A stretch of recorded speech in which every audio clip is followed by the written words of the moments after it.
કે રીંગણા બહુ ફર્સ્ટ ક્લાસ હતા, તો પેલા એને બાદશાહ પાસે પેલો વખાણ કરે કેટલા રીંગણા સરસ મજાના, કેવું પડે આમ તેમ. કાલે આજે પાછી યાદ કરે પાણી આવશે. એટલે એને બધી ખૂબ વાતો કરી. પછી તો પેલા બાદશાહ કે ના રીંગણા તો બહુ ખરાબ કે. એટલે બિરબલ બી કે આ રીંગણા તો આવા ગરમ લાગે, આમ થાય તેમ થાય, કાળા કાળા હોય, ફલાણું હોય, ત્રીજું હોય. પેલો કલા તું હમણાં આમ બોલતો હતો તે હું તમારો ચાકર છું, રીંગણાનો નથી કે. એક વખત જનમંગલ સ્વામીને કઈ કહ્યું કે આજે તમે બુધવાર હતા ને તમે બોલ્યા ગુરુવાર કે છે. તો સ્વામી કે તમે બુધવારને પરણ્યા છો કે ગુરુવારને? એટલે ગુરુવારને, એટલે ગુરુ આપણા માટે ગુરુ કે એ વાર. પછી સવાલ જ કે તારીખ બારીખ કશું રહેતું નથી. સ્વામી એક વખત બોલ્યા કે શંકરની પુત્રી પાર્વતી લો. હવે આપણે થાય કે ને આ ગોટો મોટો ના કહેવાય, તો હવે આગલા જન્મમાં હોય કોને ખબર. આમાં કઈ ખોટું નથી, આપણી ફૂટપટ્ટી આટલી જ નજર પહોંચે છે, આગલા જન્મની ક્યાં આપણને ખબર છે. તો કોઈ પણ વસ્તુ પૃથ્વી પર કોઈ પણ વિચાર આવે ને તો બી અસ્તિત્વ ધરાવતો હોય, કોઈક જગ્યાએ તો હોય જ. કઈક જગ્યાએ ભલે સ્વપ્નમાં હોય કે જાગ્રતમાં હોય કે ગમે તે રીતે વિચાર આવે જ નહીં, પણ એ દરેક વસ્તુમાંથી જે યથાર્થ વાત લેવી છે. તો સ્વામી કહે છે કે ભગવાન સ્વયં પ્રગટ હોય કાં એના સંત. બે રીતે સ્વામી વાત કરે છે, કાં મેથી વરસાદ પાકે કાં તરેથી વરસાદ પાકે. આપણે વસ્તુ પાકે, ઉપરથી પાણી નીચે આવે અથવા જમીનના વોટર લેવલ જ ઊંચા ચડી જાય તો પછી ડાયરેક્ટ મૂળમાં પાણી જાય. એટલે બે સિસ્ટમ બતાવી, કાં મેથી કાં તરેથી. એમ ભગવાન અથવા ભગવાનના સંત દ્વારા પૃથ્વી ઉપર હંમેશા ભગવાન અથવા ભગવાનના સંત અને સંત દ્વારા ભગવાન પ્રગટ હોય છે. એટલે પછી આપણને પ્રગટનો જ લાભ મળે છે, ભગવાનનો જ લાભ મળે છે. ગુણાતીત તો અખંડ ભગવાનની સેવામાં છે, પોતાનું કોઈ અસ્તિત્વ જ નથી. અખંડ કયા એટલે શું કે થોડીક વાર પણ પોતાનો વિચાર કરે તો એટલી વાર એ સેવામાંથી ખંડિત થયા. એટલે પોતાનો કોઈ વિચાર નથી. અત્યારે માઇક છે તો હું બોલું છું, મારો અવાજ મોટો કરે, એનો પોતાનો કોઈ અવાજ નથી. નહીં તો વચ્ચે વચ્ચે મને કે એમ કેમ આમ તો ઉપાધિ થાય.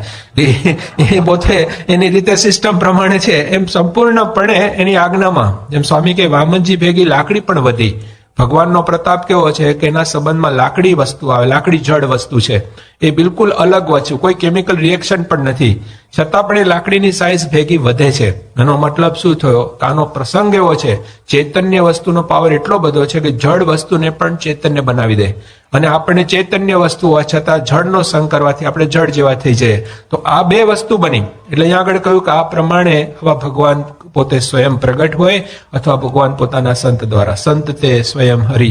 લક્ષણો બતાવી દીધા કે સાધુ રૂપે ભગવાન હોય તો 39 લક્ષણ, રાજા રૂપે હોય તો 39, સાધુ રૂપે હોય તો 30 લક્ષણ. એટલે લક્ષણો બતાવ્યા. આના ઉપર તમે ડિસિઝન લઈ શકો કે આ સિસ્ટમ આ છે. ધોળું એટલું દૂધ નથી, દૂધ ધોળું છે એ હકીકત છે.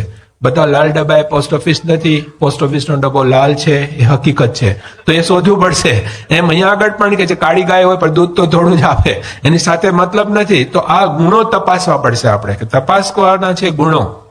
કે જેના તો પ્રથમના 27માં મહારાજે લખ્યા કે આવા ગુણો હોય એવા સંત દ્વારા ભગવાન પોતે પ્રગટ છે. બીજા ઘણા વચનામૃતોમાં પણ આ વાત આપણે એમને આપી છે, કારણ કે એને ચિંતા હોય જ કે આના પછીનું શું. કોઈ બી માણસ સામાન્ય રીતે વિચાર કરતો હોય કે ડોક્ટર ઓપરેશન કરીને જતો રહ્યો તો અધૂરું કોણ પૂરું કરશે?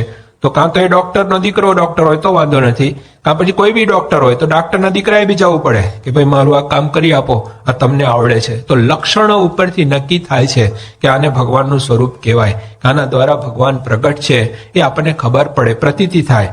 બીજું કે પોતે જ એમના જે ગુરુ હોય એ આપણને ખાતરી આપે, એના ગુરુ એના શિષ્યના અનુભવ જ્ઞાનથી પણ માણસ આગળ ચાલી શકે, બીજાના અનુભવથી પણ આપણને ખાતરી થાય. તો ભગવાનને સંત આ પૃથ્વી પર પ્રગટ હોય છે, એમના પોતાના તરફથી પુરાવા મળે. ખુદ ભગવાન સ્વામિનારાયણના વચનો, આગળ બધા જે શાસ્ત્રો થયા એ બધાના વચનો, આ બધા ઉપરથી એટલું તો નક્કી થાય કે આ પૃથ્વી પર ભગવાન કે સંત હોવા જોઈએ. જેમ સૂર્ય અને ચંદ્ર છે એ આ પૃથ્વીને પ્રકાશિત કરે છે અને કેટલા વખતથી ચાલ્યા કરે છે.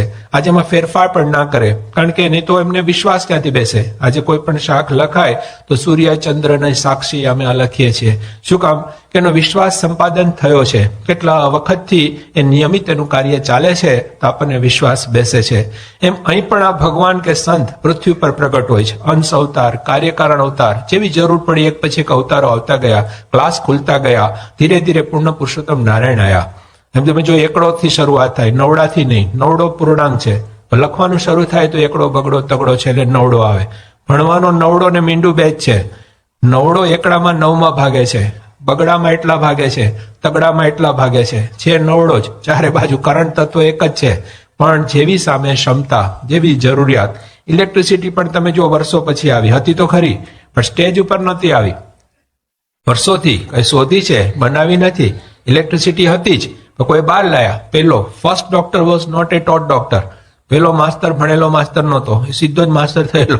એ પણ જોઈએ કે મૂળ ભગવાને પોતે તો સ્વયં આવી અને આ વસ્તુની શરૂઆત થઈ અને ભગવાન તત્વનું જ્ઞાન ધીરે ધીરે પ્રાપ્ત થવા લાગ્યું. એક વખત તો 2 અવતાર ભેગા થયા. રામ ને પરશુરામ આમને સામને આયા. રામચંદ્રજી કહે છે કે હું ક્ષત્રિય કુળમાં પાછો એમણે જન્મ લીધો, પરશુરામ બ્રાહ્મણ કુળમાં જન્મ લીધો છે. એમણે નક્કી કર્યું કે પૃથ્વી ઉપરથી ક્ષત્રિયોને દૂર કરવા છે, એટલે ફરસી લઈને નીકળી પડ્યા. અને આ બાજુ રામની સામે જ આવ્યા ફરસી લઈને, કારણ કે રામ બી ક્ષત્રિય કુળમાં જન્મેલા, એટલે એને સીધું જ એમની સામે ફરસી ઉગામી. રામચંદ્રજી કહે છે તમારો પીરિયડ પૂરો થાય છે, મારો પીરિયડ સ્ટાર્ટ થાય છે, તમારો પ્રોગ્રામ પૂરો કરો. ફરસી લઈને તરત જ પછી કારણ એક કળાયુક્ત અવતાર હતો. પછી રામચંદ્રજીનો 4 કળાયુક્ત અવતાર હતો, તે અમુક લિમિટથી બહાર ના ગયા, એ પ્રમાણે એમણે બધી સ્થાપનાઓ કરી. કૃષ્ણ ભગવાનનો 16 કળાયુક્ત અવતાર હતો, 16 કળાએ આ અવતાર ખીલેલો હતો. અને ભગવાન સ્વામિનારાયણ અનંત કળાયુક્ત હતા. એમણે ઇન્ફિનિટ લેવલની વાત આપી કે પૂર્વે જે આશ્ચર્ય થઈ ગયા, આજે થાય છે, ભવિષ્યમાં થશે, એનું કારણ હું છું. એવું પોતે પોતાની વ્યવસ્થિત રીતે એમણે બધી આપણને વાતો આપેલી છે. જેટલા ઊંડા ઉતરીએ એ બધા અવતારોના પોતાના વિશે દર્શન કરાવતા, માનતાઓ અપાતી. પ્રમુખ આપણે ગુણાતીતાન સ્વામી માનતા આપતા, પોતે સ્વયં ભગવાન પણ કહેતા. કારણ કે કોણ માની શકે? આ માનવું બહુ કઠણ. ભગવાન જેવા થાવ તો ભગવાનને જાણી શકો. હવે થવા માટે સામે સિસ્ટમ જોઈએ, સિસ્ટમ જોઈએ એટલે વિશ્વાસ મૂકવો પડે. જ્યાં સુધી વિશ્વાસ મૂકો નહીં ત્યાં સુધી રિઝલ્ટ આવે નહીં. એટલે આ તો બહુ વિરોધાભાસ જેવી વસ્તુ હતી. પણ કેવળ કરુણાથી ભગવાને પોતાની ઈચ્છાથી આ વસ્તુ આપણને આપી છે. સાકર પોતે મીઠી જ છે, પણ જે કોઈને ટેસ્ટ કરીને મીઠાશનો આનંદ આવે. સાકર બનવાની જરૂર નથી, પણ મીઠાશનો લાભ લેવો છે. અને આ દુનિયાવી મીઠાશો થોડી વાર ટકે છે, આ કાયમની છે ભગવાનનો. એટલા માટે આ ભગવાનનો આશરો કરવો, ભગવાનને માર્ગે ચાલવું, ભગવાનમાં મન જોડવું, ભગવાનમાં પ્રીતિ કરવી એ આવશ્યક વસ્તુ બની ગઈ. આ મેળવવાની વસ્તુ છે, મૂકવાનું આવતું જ નથી, મેળવવાનું છે. આપણે જે દોડીએ છીએ તો આપણી દોડ પણ ઓછી નથી કરવાની, ઉલટાની કદાચ વધારો તો વાંધો નથી, પણ દિશા બદલવાની છે. જેસી પ્રીતિ હરામ સે એસી હરિસે હોય, તો હરિ ઓળખાવા જોઈએ. અને એ વખતે જે વખતે જે અવતારો પ્રગટ હતા તે સમયે જેટલા લોકોએ ઓળખ્યા એને જેવો લાભ થયો છે એવો બીજાને લાભ પ્રાપ્ત થયો નથી. તો એ લોકો ભક્તો લેખાયા, ભક્ત બન્યા. તો ભક્ત પણ આવશ્યક છે, ભગવાન અથવા ભગવાનના ભક્ત. અને ભક્ત એટલે ગુણાતીત. હમણાં જ સ્વામીએ વાત કરી કે વરરાજો જોઈએ જાનની અંદર. વરરાજો હોય પણ કન્યા ન હોય તો શું કરો? જોઈએ કે ના જોઈએ? એ બી ફેક્ટર એટલો ઇમ્પોર્ટન્ટ બની ગયો કે નવડો તો છે પણ 0 ઇમ્પોર્ટન્ટ છે. નવડાની બાજુમાં 0 એટલે 9 થાય સીધો. તો તાકાત કેટલી બધી વધી ગઈ. તો ભગવાન અથવા ભગવાનના સંત, આ બેનો મજિયારો વેચવો બહુ કઠણ છે, બહુ ડેલિકેટ છે, છતાં હકીકત છે. કારણ કે એકડાને લઈને મીંડું છે, મીંડાની કિંમત એકડાને લઈને 9 ગણી થાય છે. એ બી હકીકત છે. પણ કોને લઈને? તો એકડાને લઈને. જેમ રામ લક્ષ્મણ જાનકી જય બોલો હનુમાન કે હનુમાનની કેમ જય બોલવાની? તો બધાને લઈને ફરે છે. એના માટે આજે રામના મંદિરો મળશે પણ નામ નહીં, હનુમાનના મળશે. એટલે ભક્તો એવું કલ્પના કરે કે હનુમાનની અંદર રામ ને સીતા ને લક્ષ્મણ બેઠા છે અને દર્શન કરીએ છીએ. એવા ભાવથી દર્શન થાય. તો એનો મતલબ ભક્ત છે ભગવાન નથી જતા, પણ ભગવાન એનાથી જરાય દૂર નથી. એ ભગવાનનું જ કામ થાય છે. મહારાજે વચનામૃતમાં લખ્યું કે કહ્યું કે ભગવાન પ્રગટ ના હોય તો શું કરવું? તો કે ભગવાન પ્રગટ ના હોય તો ભગવાન તો પ્રગટ હોય છે સંત દ્વારા, અને 3જા નંબરે મૂર્તિ દ્વારા, કે પૃથ્વી ઉપર જ હોય. હજી ઘણી જગ્યાએ સ્વામી ના પહોંચ્યા હોય, ઘણા ગામો એવા હશે કે જ્યાં નથી ગયા. કદાચ એવા દેશો પણ છે કે જ્યાં સ્વામીના પગલા, ભગવાન સ્વામિનારાયણના પગલા પડ્યા નથી, પણ ભક્તો પહોંચી ગયા છે. આજે મૂર્તિઓ દ્વારા પણ એ ત્યાં આગળ પહોંચે છે. સ્વામી હમણાં પેલા ચાઇના રશિયા જતા, સ્વામી હાર આપ્યો કે હાર તમે લઈ જાઓ, ત્યાં લઈ જાઓ. હવે કોઈને ખબર નથી, પણ જેને ખ્યાલ છે એને ખબર પડે કે આ ધીરે ધીરે એના મંડાણ થાય છે કે આ પૃથ્વી ઉપર ભગવાનને સંત આવ્યા. બ્રહ્માએ ખૂબ પ્રાર્થના કરી, મહારાજ પોતે આયા. બ્રહ્માએ કહ્યું કે તમારે ત્યાં આયા? તો કે આયા, કે અમે વચ્ચે રહી ગયા. તો હવે શું થાય? પૃથ્વી ઉપર ભગવાન આયા. તો ભગવાને આવીને અહીંયા જે આવું જબરજસ્ત કાર્ય કર્યું, પાછા એ પૃથ્વી પર પ્રગટ રહ્યા. ગુણાતીતાનંદ સ્વામી દ્વારા, ભગતજી મહારાજ, શાસ્ત્રી મહારાજ, જોગી મહારાજ, જે પ્રમુખ સ્વામી દ્વારા ભગવાન પ્રગટ છે. હવે પ્રમુખ સ્વામી દ્વારા ભગવાન પ્રગટ છે એનો આપણે ત્યારે બધા લાભ લઈએ છીએ. એમના યોગમાં આપણે આવ્યા છીએ એટલે આપણને આ વસ્તુની પ્રતીતિ થાય. પણ હવે એને ઓળખવા, એની દ્રઢતા કરવી. હકીકતમાં કે આજે મને આ સ્વામી મળ્યા એટલે સાક્ષાત ભગવાન મળ્યા જેટલો મને લાભ થયો છે. જેમ પ્રમુખ સ્વામીને કહેતા કે શાસ્ત્રી મહારાજને તમે શું માનો? તો કે સાક્ષાત ભગવાનનું સ્વરૂપ. તો એ ભગવાનનું સ્વરૂપ છે, ભગવાનની મૂર્તિ છે. આદમ કો ખુદા મત કહો, આદમ ખુદા નહીં, લેકિન ખુદા કે નૂર સે આદમ જુદા નહીં. આજે મુક્તાનંદ સ્વામીને પણ મહારાજને લઈને ભગવાન કહી શકાય, અને અક્ષરને પણ ભગવાનને મૂકીને ભગવાન ના કહી શકાય. અક્ષર ભગવાન છે, અનંત ભગવાનના ભગવાન છે, પુરુષોત્તમ નારાયણના કેવળ દાસ છે. તો એમના દાસ છે, આપણે અક્ષરરૂપ થાય તો આપણે પણ પુરુષોત્તમ નારાયણના દાસ બનીએ. તો એ રીતે આત્મારૂપ થઈને આપણે ભગવાનની ભક્તિ કરવી છે, તો ભગવાન હંમેશા પૃથ્વી પર પ્રગટ જોઈએ. તો મહારાજ કે જ્યાં હોય ત્યાં પ્રગટ છે. આપણને ભગવાન કહે છે ભગવાન તો સ્થિર છે, તો પછી આવન જાવન કેવી રીતે સમજવું? એક ભાઈ મને કે આ રસ્તો ક્યાં જાય? મેં કહ્યું રસ્તો ક્યાંય ના જાય, તમારે ક્યાં જવું છે? એક ભાઈ મને કે મારી મોટર બહુ ચાલે, સારી ચાલે એવું કહો. મેં કોઈ ચાલીને ત્યાં જશે તો એ કે એમ નહીં, ચાલવી જોઈએ. ચાલે કેવી રીતે? ત્યાં ત્યાં ઊભી છે પણ છતાં ચાલે છે.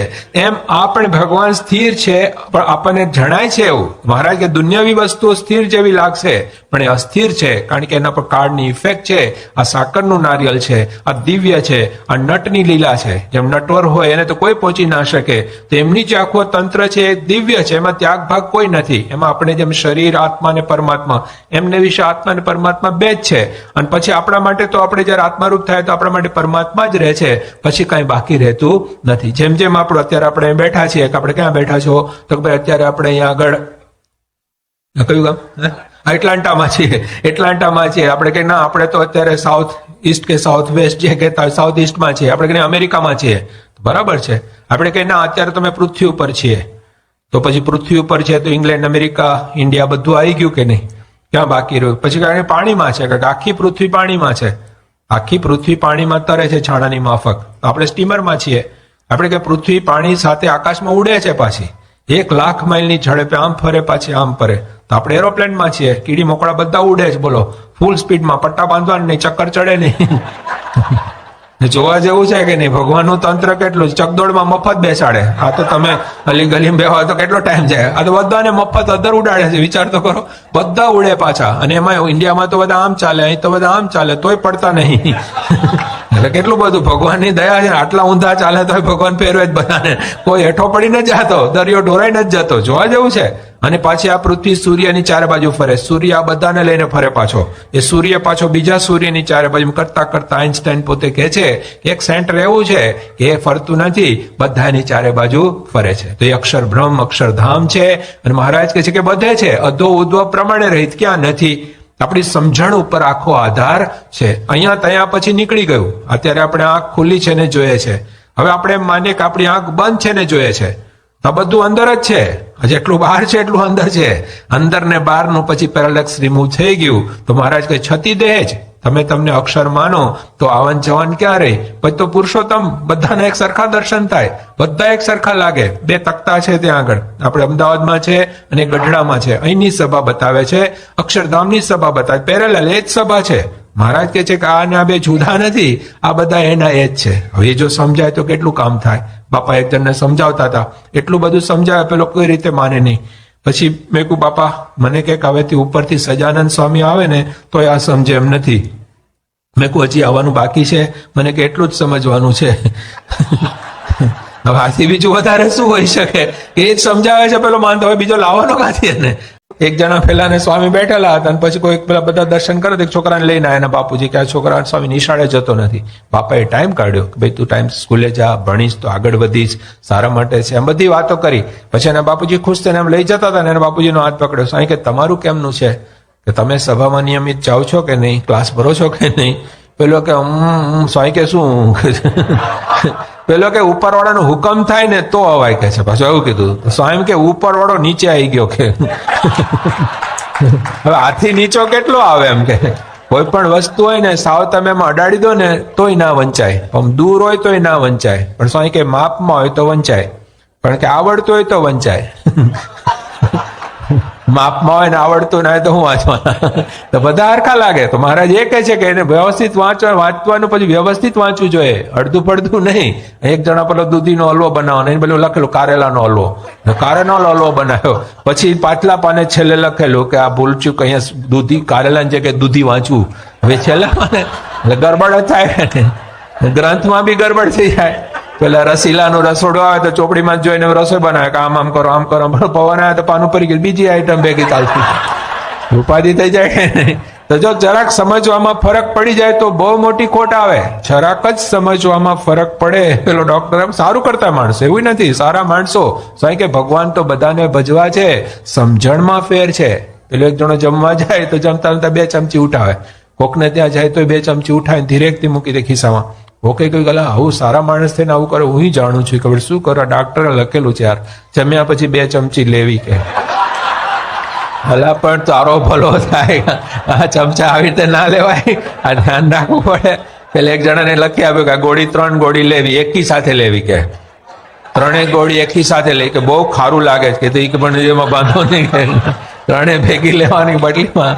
એટલે સમજવામાં ફરક પડે તો કેટલી બધી ખોટ જાય. એટલે મારે કે આ પ્રગટ સ્વરૂપ ભગવાન પૃથ્વી પર પ્રગટ છે એને સમજવું. અમે હમણાં મરોલી ગયેલા વચ્ચે, મેં ગઈકાલે વાત કરી હતી, એટલે કઈ બતાવવા નહીં પણ ખબર કાઢવા ગયા હતા. જ્ઞાની સ્વામી હતા, કેટલ કેમ્પ ચાલતા, આપણે કેટલ કેમ્પ પણ ચાલે જોડે મેન્ટલ કેમ્પ પણ ચાલે, 2 કામ ચાલતા હતા.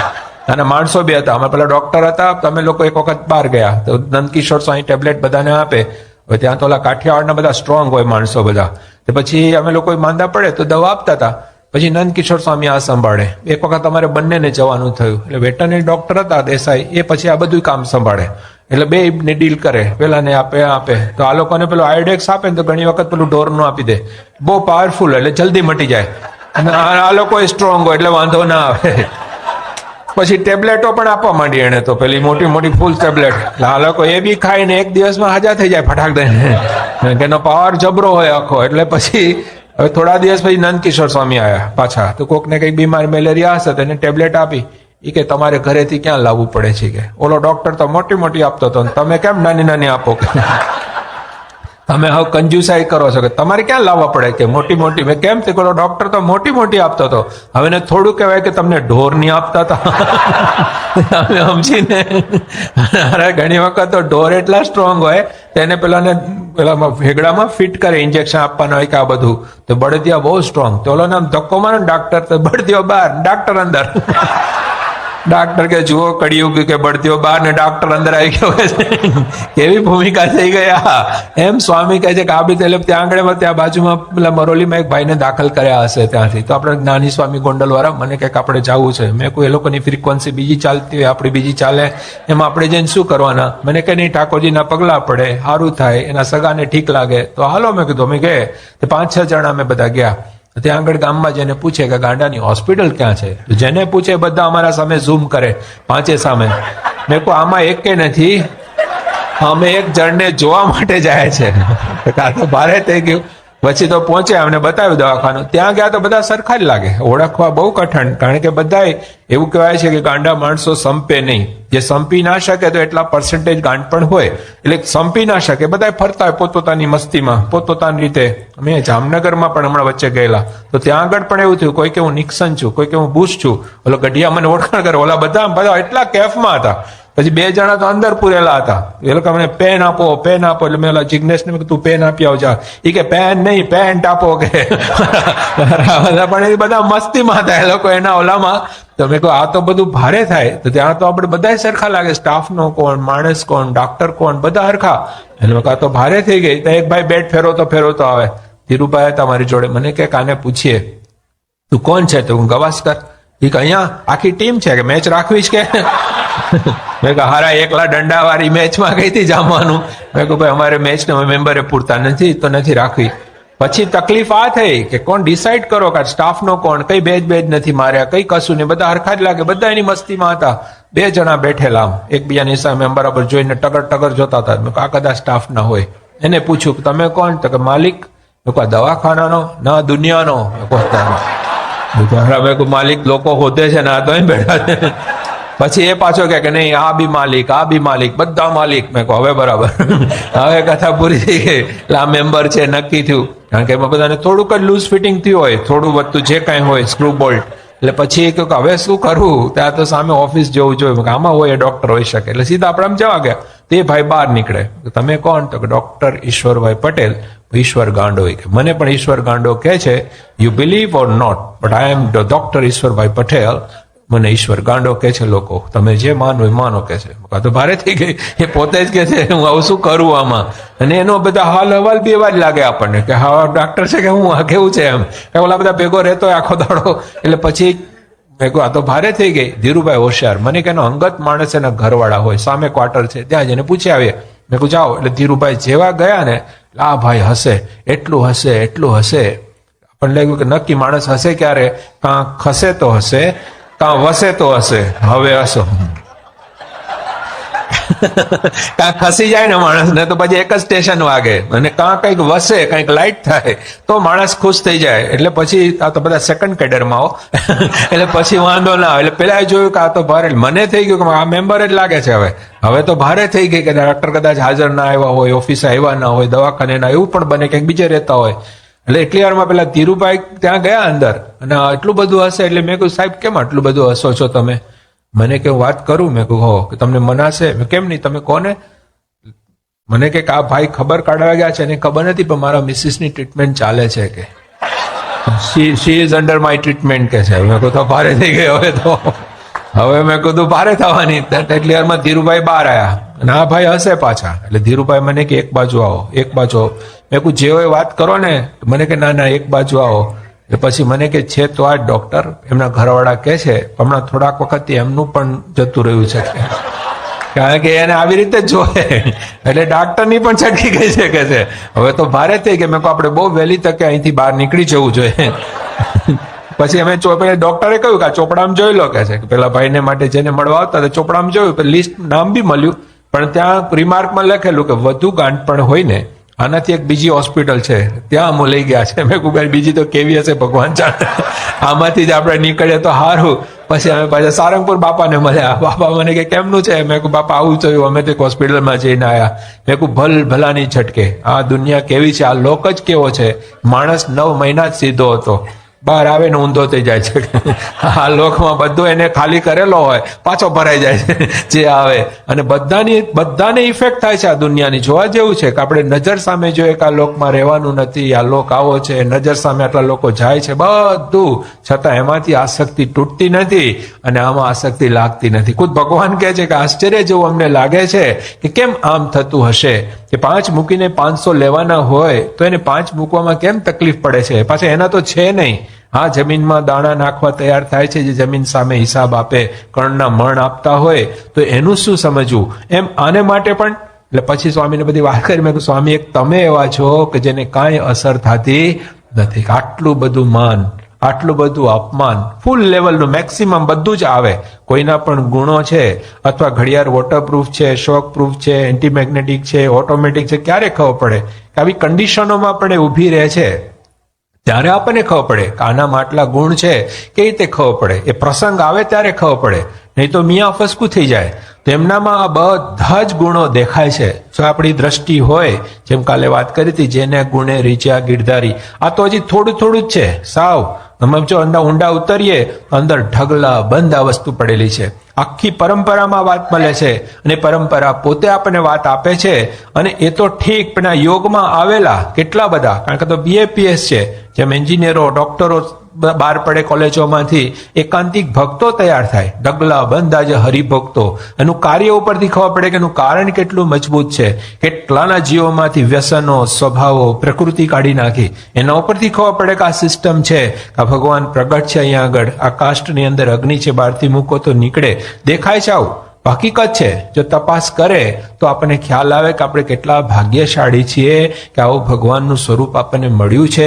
મારું ઘરણ હતું તો પેલા એ કહ્યું કે જો તું પુરુષોત્તમ ઊંધો તો ઘરણ કી રોટી કી કરી દો. એ હરિભક્ત હતા ભગવાનના.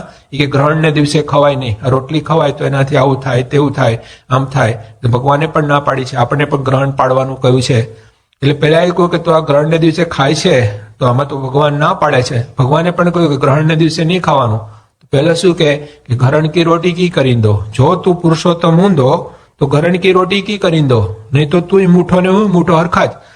તને મળ્યા પછી પણ મને રોટલી ગ્રહણ નડતું હોય તો તું મળ્યો શું કામનો એમ. એને એ જ વાત કરી કે તમે મળ્યા પછી જો આ પ્રશ્ન રહેતા હોય તો અર્થ શું, તમારું મળવાનું શું કામ? બે હરખા થઈ ગયા આપણે. ભગવાન કહે છે વાત સાચી છે, પણ હું કહું છું એટલે તું કર, મારી આજ્ઞા પાડ તને રાજી કરવા માટે. અત્યારે આપણે જે કાંઈ બધું કરીએ છીએ એ કહે છે એટલે કરીએ છીએ. આનાથી આ ફાયદો થાય કે નુકસાન થાય આપણે વિચાર કરતા નથી. એ કે દિવસ તો દિવસ, રાત તો રાત, એ સમજણથી આપણે ચાલીએ છીએ કે ભાઈ ગ્રહણ આપણે નડે એવું કાંઈ નથી, તો નહીં તો પછી એનું શું કામ. પણ એમના વચન છે તો આપણે પાડીએ છીએ. તો એમને રાજી કરવા માટે કહે છે આમ કરો, બાકી ના હોય તોય કરે. મુક્તાનંદ સ્વામી કે રૂમાલ તો કે રૂમાલ, તલવાર તો કે તલવાર. કેમ આમ બોલો છો? તો કે અમે તમારા ચાકર છીએ, રીંગણાના નથી. એટલે કે રીંગણા બહુ ફર્સ્ટ ક્લાસ હતા. તો પેલા એને બાદશાહ પાસે પેલો વખાણ કરે કેટલા રીંગણા સરસ મજાના, કેવું પડે આમ તેમ. કાલે આજે પાછી યાદ કરે પાણી આવશે. એટલે એને બધી ખૂબ વાતો કરી. પછી તો પેલા બાદશાહ કે ના રીંગણા તો બહુ ખરાબ કે. એટલે બિરબલ બી કે આ રીંગણા તો આવા ગરમ લાગે, આમ થાય તેમ થાય, કાળા કાળા હોય, ફલાણું હોય, ત્રીજું હોય. પેલો કહેલા તું હમણાં આમ બોલતો હતો તે હું તમારો ચાકર છું, રીંગણાનો નથી કે. એક વખત જનમંગલ સ્વામીને કઈ કહ્યું કે આજે તમે બુધવાર હતા અને તમે બોલ્યા ગુરુવાર કે છે. તો સ્વામી કે તમે બુધવારને પરણ્યા છો કે ગુરુવારને? એટલે ગુરુવારને, એટલે ગુરુ આપણા માટે ગુરુ કે એ વાર, પછી સવાલ જ કે તારીખ બારીખ કશું રહેતું નથી. સ્વામી એક વખત બોલ્યા કે શંકરની પુત્રી પાર્વતી લો. હવે આપણે થાય કે ને આ ગોટો મોટો ના કહેવાય, તો હવે આગલા જન્મમાં હોય કોને ખબર. આમાં કઈ ખોટું નથી, આપણી ફૂટપટ્ટી આટલી જ નજર પહોંચે છે, આગલા જન્મની ક્યાં આપણને ખબર છે. તો કોઈ પણ વસ્તુ પૃથ્વી પર કોઈ પણ વિચાર આવે ને તો બી અસ્તિત્વ ધરાવતો હોય, કોઈક જગ્યાએ તો હોય જ. કઈક જગ્યાએ ભલે સ્વપ્નમાં હોય કે જાગ્રતમાં હોય કે ગમે તે રીતે વિચાર આવે જ નહીં, પણ એ દરેક વસ્તુમાંથી જે યથાર્થ વાત લેવી છે. તો સ્વામી કહે છે કે ભગવાન સ્વયં પ્રગટ હોય કાં એના સંત. બે રીતે સ્વામી વાત કરે છે, કાં મેથી વરસાદ પાકે કાં તરેથી વરસાદ પાકે. આપણે વસ્તુ પાકે, ઉપરથી પાણી નીચે આવે અથવા જમીનના વોટર લેવલ જ ઊંચા ચડી જાય તો પછી ડાયરેક્ટ મૂળમાં પાણી જાય. એટલે બે સિસ્ટમ બતાવી, કાં મેથી કાં તરેથી. એમ ભગવાન અથવા ભગવાનના સંત દ્વારા પૃથ્વી ઉપર હંમેશા ભગવાન અથવા ભગવાનના સંત અને સંત દ્વારા ભગવાન પ્રગટ હોય છે. એટલે પછી આપણને પ્રગટનો જ લાભ મળે છે, ભગવાનનો જ લાભ મળે છે. ગુણાતીત તો અખંડ ભગવાનની સેવામાં છે, પોતાનું કોઈ અસ્તિત્વ જ નથી. અખંડ કયા એટલે શું કે થોડીક વાર પણ પોતાનો વિચાર કરે તો એટલી વાર એ સેવામાંથી ખંડિત થયા. એટલે પોતાનો કોઈ વિચાર નથી. અત્યારે માઇક છે તો હું બોલું છું, મારો અવાજ મોટો કરે, એનો પોતાનો કોઈ અવાજ નથી. નહીં તો વચ્ચે વચ્ચે મને કે એમ કેમ આમ તેમ તો ઉપાધિ થાય. એ પોતે એની રીતે સિસ્ટમ પ્રમાણે છે, એમ સંપૂર્ણપણે એની આજ્ઞામાં. જેમ સ્વામી કે વામનજી ભેગી લાકડી પણ વધી. ભગવાનનો પ્રતાપ કેવો છે કે એના સંબંધમાં લાકડી વસ્તુ આવે, લાકડી જડ વસ્તુ છે, એ બિલકુલ અલગ વસ્તુ, કોઈ કેમિકલ રિએક્શન પણ નથી, છતાં પણ એ લાકડીની સાઇઝ ભેગી વધે છે.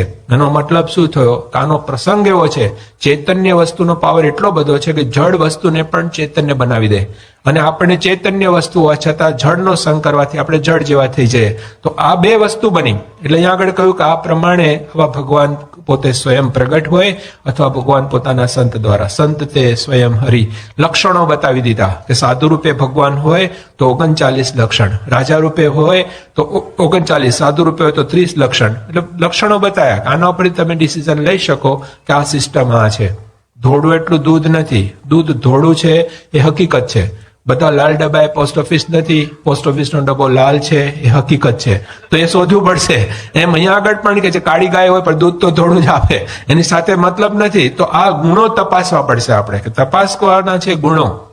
કે જેના તો પ્રથમના 27માં મહારાજે લખ્યા કે આવા આવા ગુણો હોય એવા સંત દ્વારા ભગવાન પોતે પ્રગટ છે. બીજા ઘણા વચનામૃતોમાં પણ આ વાત આપણે એમને આપી છે, કારણ કે એને ચિંતા હોય જ કે આના પછીનું શું. કોઈ બી માણસ સામાન્ય રીતે વિચાર કરતો હોય કે ડોક્ટર ઓપરેશન કરીને જતો રહ્યો તો અધૂરું કોણ પૂરું કરશે?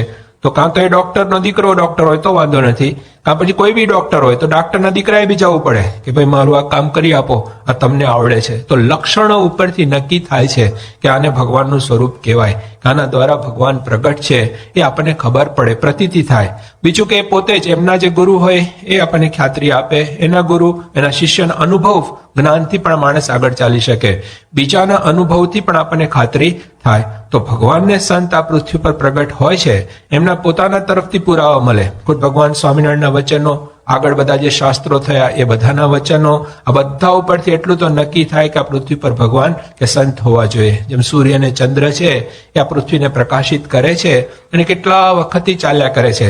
આજે એમાં ફેરફાર પણ ના કરે, કારણ કે નહીં તો એમને વિશ્વાસ ક્યાંથી બેસે. આજે કોઈ પણ શાખ લખાય તો સૂર્ય ચંદ્રને સાક્ષી અમે આ લખીએ છીએ. શું કામ? કે એનો વિશ્વાસ સંપાદન થયો છે, કેટલા વખતથી એ નિયમિત એનું કાર્ય ચાલે છે તો આપણને વિશ્વાસ બેસે છે. એમ અહીં પણ આ ભગવાન કે સંત પૃથ્વી પર પ્રગટ હોય છે. અંશ અવતાર, કાર્યકારણ અવતાર, જેવી જરૂર પડી એક પછી એક અવતારો આવતા ગયા, ક્લાસ ખુલતા ગયા, ધીરે ધીરે પૂર્ણ પુરુષોત્તમ નારાયણ આયા. એમ તમે જો એકડો થી શરૂઆત થાય, નવડાથી નહીં. નવડો પૂર્ણાંક છે, લખવાનું શરૂ થાય તો એકડો બગડો તગડો છે એટલે નવડો આવે. ભણવાનો નવડો ને મીંડું બે જ છે. નવડો એકડામાં 9માં ભાગે છે, બગડામાં એટલા ભાગે છે, તગડામાં એટલા ભાગે છે નવડો જ. ચારે બાજુ કરંટ તત્વ એક જ છે, પણ જેવી સામે ક્ષમતા, જેવી જરૂરિયાત. ઇલેક્ટ્રિસિટી પણ તમે જો વર્ષો પછી આવી, હતી તો ખરી પણ સ્ટેજ ઉપર નહોતી આવી. વર્ષોથી કઈ શોધી છે, બનાવી નથી. ઇલેક્ટ્રિસિટી હતી જ, પણ કોઈ બહાર લાયા. પેલો first doctor was not a taught doctor. પેલો માસ્તર ભણેલો માસ્તર નહોતો, એ સીધો જ માસ્તર થયેલો. એ પણ જોઈએ કે મૂળ ભગવાને પોતે તો સ્વયં આવી અને આ વસ્તુની શરૂઆત થઈ અને ભગવાન તત્વનું જ્ઞાન ધીરે ધીરે પ્રાપ્ત થવા લાગ્યું. એક વખત તો 2 અવતાર ભેગા થયા. રામ ને પરશુરામ આમને સામને આયા. રામચંદ્રજી કહે છે કે હું ક્ષત્રિય કુળમાં પાછો એમણે જન્મ લીધો, પરશુરામ બ્રાહ્મણ કુળમાં જન્મ લીધો છે. એમણે નક્કી કર્યું કે પૃથ્વી ઉપરથી ક્ષત્રિયોને દૂર કરવા છે, એટલે ફરસી લઈને નીકળી પડ્યા. અને આ બાજુ રામની સામે જ આવ્યા ફરસી લઈને, કારણ કે રામ બી ક્ષત્રિય કુળમાં જન્મેલા, એટલે એને સીધું જ એમની સામે ફરસી ઉગામી. રામચંદ્રજી કહે છે તમારો પીરિયડ પૂરો થાય છે, મારો પીરિયડ સ્ટાર્ટ થાય છે, અમારો પ્રોગ્રામ પૂરો કરો. ફરસી લઈને તરત જ પછી કારણ એક કળાયુક્ત અવતાર હતો. પછી રામચંદ્રજીનો 4 કળાયુક્ત અવતાર હતો, કે અમુક લિમિટથી બહાર ના ગયા, એ પ્રમાણે એમણે બધી સ્થાપનાઓ કરી. કૃષ્ણ ભગવાનનો 16 કળાયુક્ત અવતાર હતો, 16 કળાએ આ અવતાર ખીલેલો હતો. અને ભગવાન સ્વામિનારાયણ અનંત કળાયુક્ત હતા.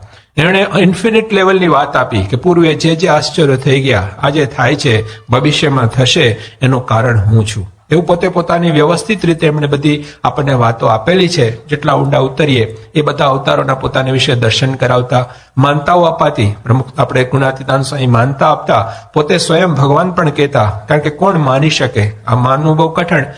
ભગવાન જેવા થાવ તો ભગવાનને જાણી શકો. હવે થવા માટે સામે સિસ્ટમ જોઈએ. સિસ્ટમ જોઈએ એટલે વિશ્વાસ મૂકવો પડે. જ્યાં સુધી વિશ્વાસ મૂકો નહીં ત્યાં સુધી રિઝલ્ટ આવે નહીં. એટલે આ તો બહુ વિરોધાભાસ જેવી વસ્તુ હતી. પણ કેવળ કરુણાથી ભગવાને પોતાની ઈચ્છાથી આ વસ્તુ આપણને આપી છે. સાકર પોતે મીઠી જ છે, પણ જે કોઈને ટેસ્ટ કરીને મીઠાશનો આનંદ આવે. સાકર બનવાની જરૂર નથી, પણ મીઠાશનો લાભ લેવો છે.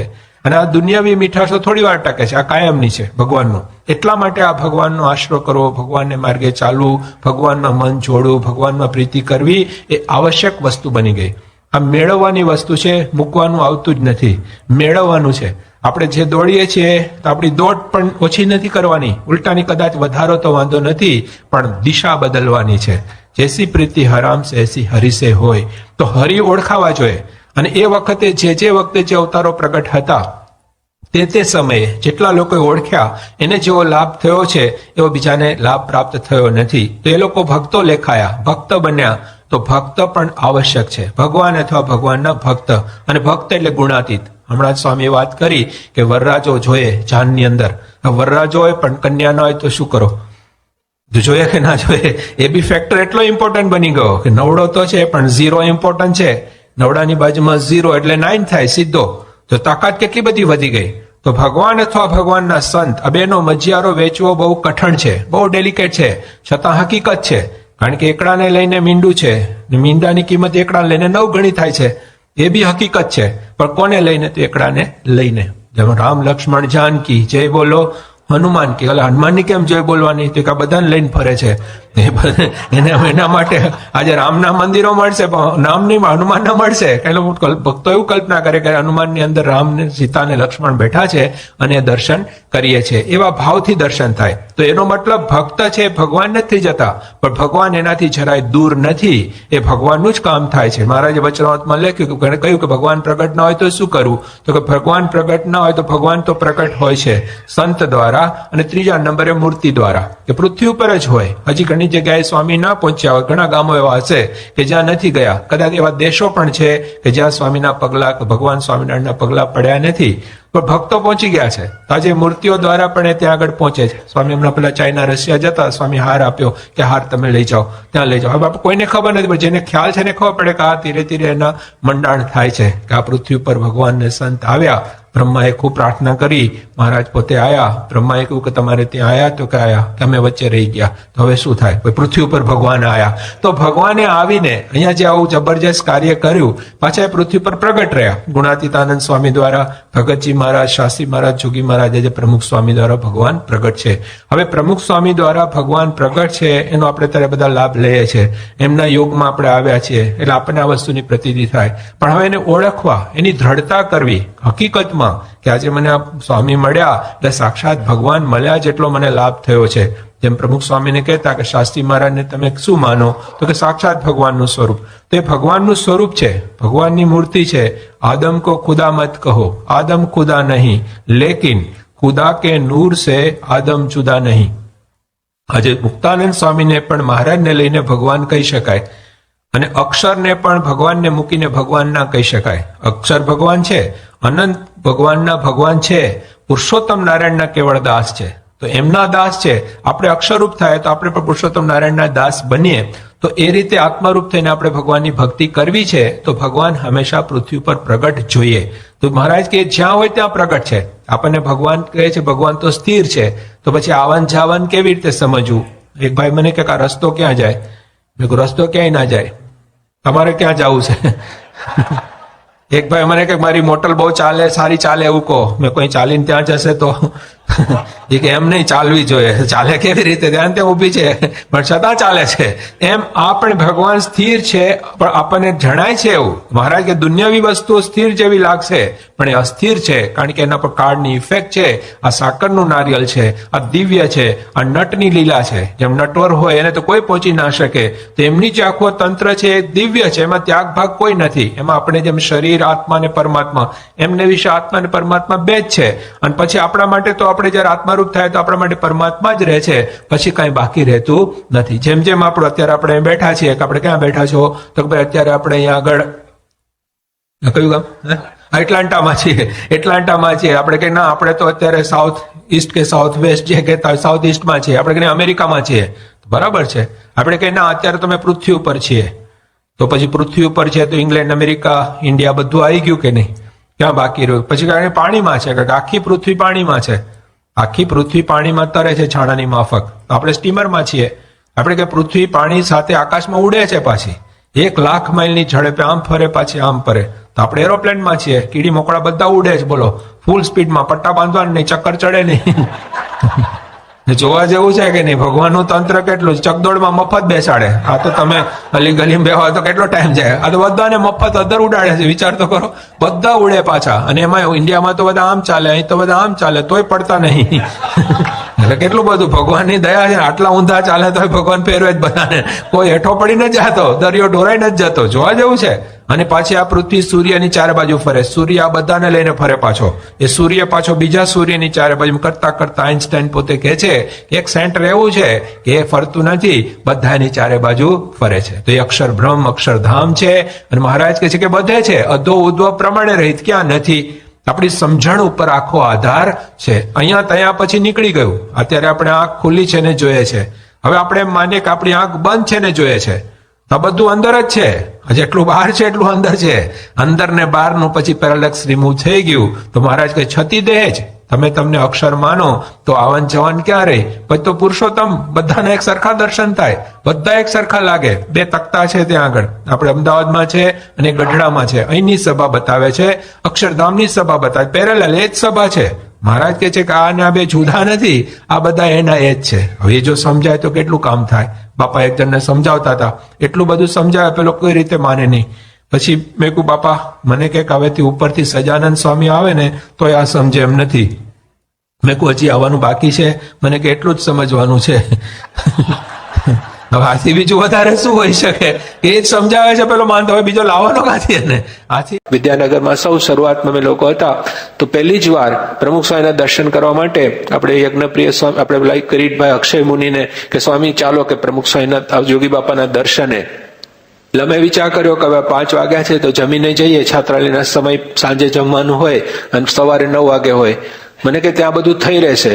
એટલે પહેલી જ વાર મેં બીજા 2 મિત્રો હતા, એક વાણિયાભાઈ હતા જૈન ડોશી કરીને, એક જાડેજા હતા, એ બી નવા જ હતા. મેં કહ્યું ચાલો. તો મને કે પણ આવું, મેં કીધું ત્યાં થઈ રહેશે એવું કે છે. એટલે સાયકલ મારતા મારતા અમે પહોંચ્યા ગાના. તો ગાનામાં યોગી બાપા શરીરે સારું નહીં હોય એટલે પ્રમુખ સ્વામીની જગ્યાએ હાથી ઉપર નગર યાત્રા નીકળી તેમના ઉપર બેઠેલા. હવે અમે સાયકલ મારતા મારતા ગયા એટલે તરત કહ્યું કે આ મહારાજ તો વરઘોડે ચડેલા છે. પેલું જાડેજા કે મારા પેટમાં તો ગલુડિયા બોલે છે અને હાલવામાં કઈ. પણ સ્વામી તમે વિચાર કરો, એ હાથી ઉપર બેઠા છે છતાં પણ તમને જોયા ત્યાંથી એટલે તરત બીજા એક સ્વયંસેવકને કહ્યું કે આ ત્રણેયને રસોડે લઈ જાઓ કે. એટલે પેલો કે સમજે છે મહારાજ સમજે છે. તો જો બીજા સામેવાળી વ્યક્તિનો કે આ લોકો દૂરથી આવે છે, સાયકલ ચલાવીને આવે છે, નવા અંતર્યામી શક્તિ તો વાપરવાની એક બાજુ રહી, પણ એક આ માનવીય વિચારો કે આને સામે કેવી તકલીફ પડતી હશે, સામે આની જગ્યાએ હોય તો હું હોઉં તો શું થાય. જેમ કાર્યકર પણ સતત વિચાર કરે કે આની જગ્યાએ હું હોઉં તો શું થાય, કેટલો બધો ફરક પડી જાય. તો આપણા કાર્યની અંદર પણ આપણે સરળતા રહે. આપણું આખું આ શરીર છે એ પોતાના માને છે. તમે વિચાર કરો, મેં ત્યાં અમદાવાદ હતા, નારાયણ ચરણ સ્વામી જગદીશભાઈ યુવક હતા, મેં રાત્રે સુતા અમને કઈ ગોદરું બધરું મળ્યું નહીં, અને પછી એને થોડો તાવ જેવું પણ હતું, એટલે હું જરા ચિંતામાં હતા. એટલી વારમાં સ્વામી આયા, અમને તો ખબર નહીં, અમારા પર ગોદરું નાખીને ગયા. પછી મેં જોયું કે આ ગોદડું જુદું લાગે છે કંઈક. પછી થોડી વાર એટલે પેલાને ખબર પડી, પેલાને તો શાંતિ થઈ. પછી મેં કોઈ ઊંઘી જાય પછી વાત, એટલે પછી અમે પણ એ ગોદડું લઈને પાછું સ્વામી પર નાખ્યા. સ્વામી પોતાનું ગોદડું ઓઢાડી ગયેલા. વિચાર કરો કે એને સતત ચિંતા છે કે આ બધા, હું તો આ રીતે છું, મારી સગવડ થાય છે, પણ આ બધાની બીજા દિવસે પછી થોડીક ટકોર પણ કરી કે આવું હોય ત્યારે પહેલેથી લઈને તમારે વ્યવસ્થા કરી લેવી. પણ આપણે જોઈએ છે કે એને સતત વિચાર રહે છે હરિભક્તોનો, પધરામણીઓ, વ્યક્તિગત. આપણને લાગે સ્વામીને ઘરે જવામાં શું જરૂર, સાંઈ કે એના જીવમાં ઘર છે, એના ઘરમાં પગલા પડશે તો એનામાં પગલા પડશે કે પછી ધીરે ધીરે ઘર બહાર નીકળશે, ધીરે ધીરે આખો એનો વિકાસ થશે. તો એને જેમાં રસ છે, એક વખત આમ કાગળિયું લઈને બેઠેલા અને એમાં ભાઈ પૂછાવે છે કે મકાનનો નકશો છે, જાજરૂ બાથરૂમ ક્યાં કરવા એ આપણને ખબર નથી, એટલે તમે અમને સલાહ આપો. પ્રમુખ સ્વામી એને પાછું આમથી આમ બધું કરતા હતા. ત્યાં નારાયણ ભગત વિવેકસાગર સાંઈ એ કે શું છે, કોઈ મંદિરનો પ્લાન છે સાંઈ કે હરિભક્તોનો મકાનનો પ્લાન છે, ને પૂછે છે કે જાજરૂ બાથરૂમ ક્યાં કરવા.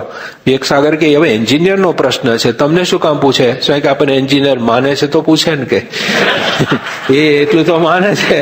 અને પછી રસ્તો કાઢી આપે પાછા, એટલે રસ્તો કાઢી આપે એટલે એને કહ્યું કે આ જગ્યાએ વ્યવસ્થિત ચોકડી પાડી આપી.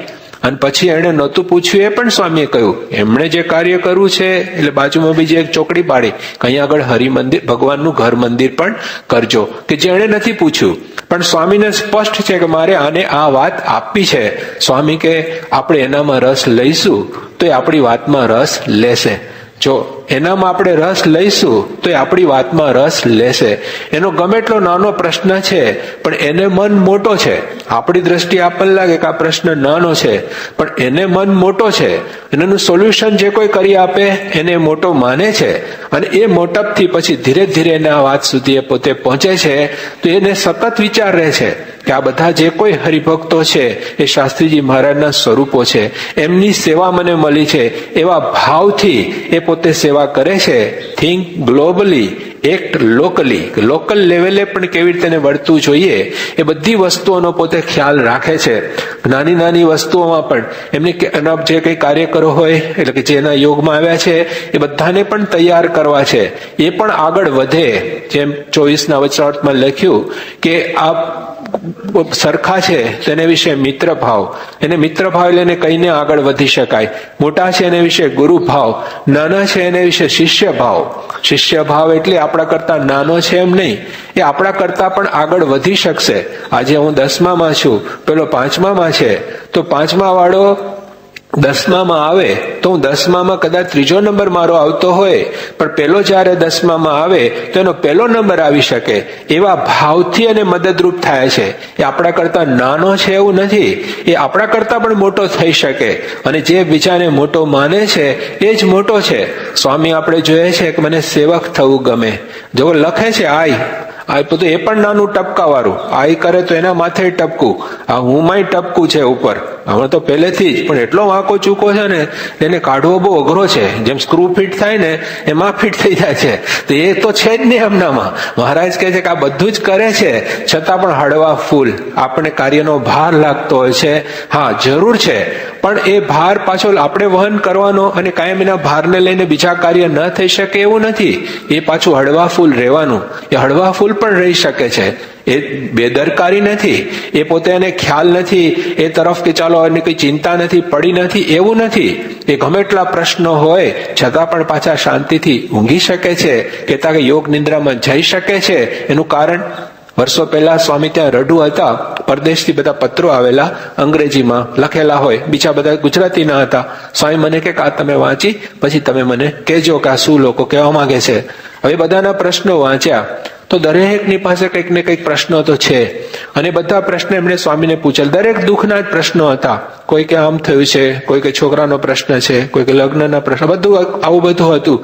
ઘણા દુઃખી હતા. મેં બધા પત્ર વાંચ્યા એટલે મારી જ ભૂખ પહેલા તો મટી ગઈ. મને જ પોતાને બધા દેખાય સામે. પછી બાપાને વાત કરી, બધાની વાત કરી, પછી જમવા બેઠા તો આપણને તો ભાવે જ નહીં ખાવાનું. સ્વામી વળી થોડુંક આપ્યું, થોડુંક ત્યાંથી એમ કરીને થોડું જમ્યા. પછી સુવાનું થયું. તે એક ઓરડો છે, બાજુમાં બીજો ઓરડો, ઉપર થોડીક આમ દિવાલ કટ, અને પછી પેલી બાજુ બાપા સૂતેલા, આ બાજુ અમે લોકો સૂતેલા. હવે ઊંઘવા જાય તો આપણને ઊંઘ ના આવે. એ બધા એ જ દેખાય સામે કે ભાઈ આને આવો પ્રશ્ન છે, આને આવો પ્રશ્ન છે, આને આવો પ્રશ્ન છે, આને આવો પ્રશ્ન છે.